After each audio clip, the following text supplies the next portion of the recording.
천멸중공. 하늘이 중국 공산당을 멸할 것이다. 이런 단어 보신 적 있으신가요? 서울을 돌아다니면 청계천 광장 등에서 요란한 음악 소리와 함께 책자를 나눠주는 단체가 있는데요. 거기에서 보이는 슬로건입니다. 또한 지난 홍콩 반정부 시위에서 홍콩 사람들이 들고 있던 현수막의 대표 문구이기도 하지요. 천멸중공. 하늘이 멸할 것이다. 중국 공산당을. 과연 중국 공산당은 반드시 멸망할까요? 환갑골 세계사. 오늘은 중공이 멸망할 것인가에 대해서 알아보겠습니다.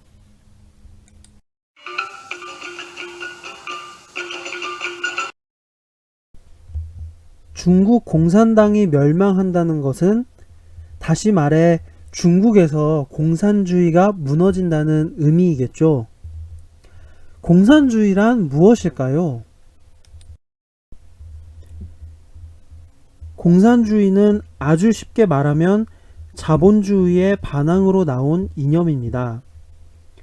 영국에서 촉발된 산업혁명은 자본의 잉여화를 너무나 극단적으로 몰고 왔고, 이 때문에 일정 사회 내의 빈부격차가 극심해지는 부작용이 생겼습니다. 모두가 부자가 되어야 사회에서 도태되지 않는다는 관념은 결국 인간마저 하나의 도구로 인식되어 기계 같은 삶이 점점 극빈층을 피폐하게 만들었죠. 독일의 마르크스라는 사회학자는 이런 부작용을 없애기 위해서 공산주의라는 사상을 체계화시킵니다. 모든 것은 산업의 거대화 때문이다. 그렇다고 산업을 쇠퇴시키고 원시 농경사회로 돌아갈 수도 없는 노릇이다. 그럼 이 산업을 뒷받침하는 거대한 공장, 국토, 도로, 철도 등을 노동자가 소유하게 만들어서 모두가 공평하게 이용하고 누릴 수 있게 하자. 다만 한 가지 조건을 내걸었죠. 그것은 바로 자본주의 내에서 산업의 발전이 고도화되어 더 이상의 발전이 없을 상태일 때 공산주의 사회의 실현이 가능하다는 것이었습니다. 하지만 이 사상에 크게 감명을 받은 레닌이란 혁명가는 이 조건이 너무 짜증이 났습니다. 아직 산업화가 고도화되지도 않은 상태이지만 자기의 피는 이미 들끓고 있었거든요. 당시 러시아는 농민들의 정부에 대한 불만이 극에 달했고 몇 차례 봉기가 발생했는데 이 봉기를 레닌은 적극 이용하여 비록 자본주의의 극대화는 아직 도달하지 않았지만 정치적인 선점을 통해 공산주의를 촉진한다는 명분으로 무너진 러시아 제국 위에서 농민들의 지지를 바탕삼아 공산주의 국가를 열게 됩니다. 다만 산업화가 고도화되지 않은 상태이기 때문에 완전한 공산주의 실현은 당연히 불가능했죠. 그래서 레닌은 주장합니다.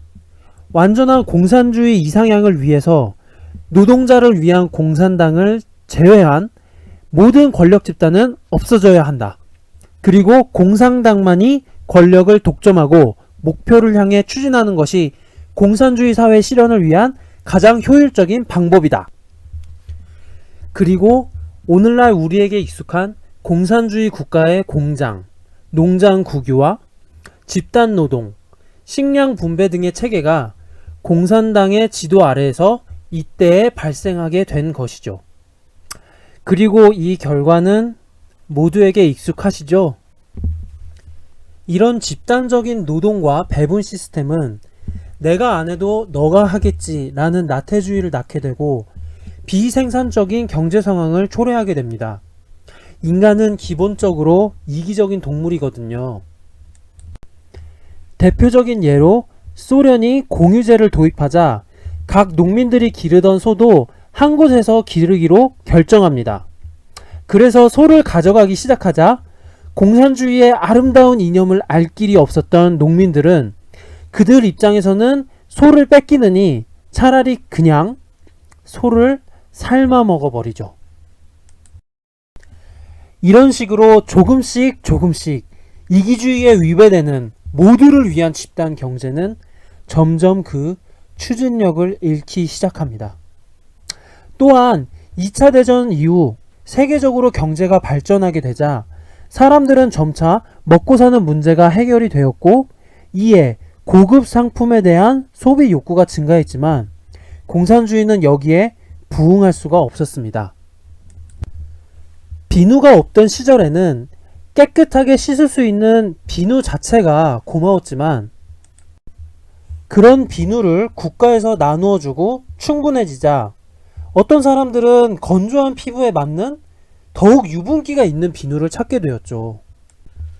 하지만 국가 주도로 돌아가는 비누 공장은 당연히 전체 인민의 관점에서 그런 비누를 생산하는 것은 비효율적이기에 만들지를 않지만, 그런 게 비누, 자동차, TV, 샴푸, 라면, 캔커피, 손톱깎이 등등등등 조금씩의 것들의 전체 비율을 보면 그 비중은 무시하지 못하게 되잖아요. 결국 사거래를 위한 암시장이 급증하고 인민들의 불만이 폭발했죠.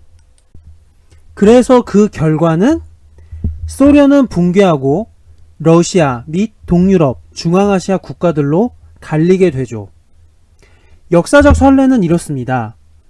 중국 공산당 역시 소련 공산당을 본받아서 창당하고 국가를 만든 거거든요. 자, 그렇다면 공산주의를 채택하고 있는 중국 본토 대륙을 지배하고 있는 중공, 역시 소련처럼 하늘이 멸하실까요?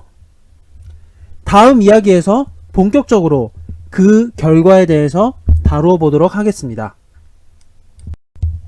아참! 구독과 좋아요는 필수인 거 다들 아시죠?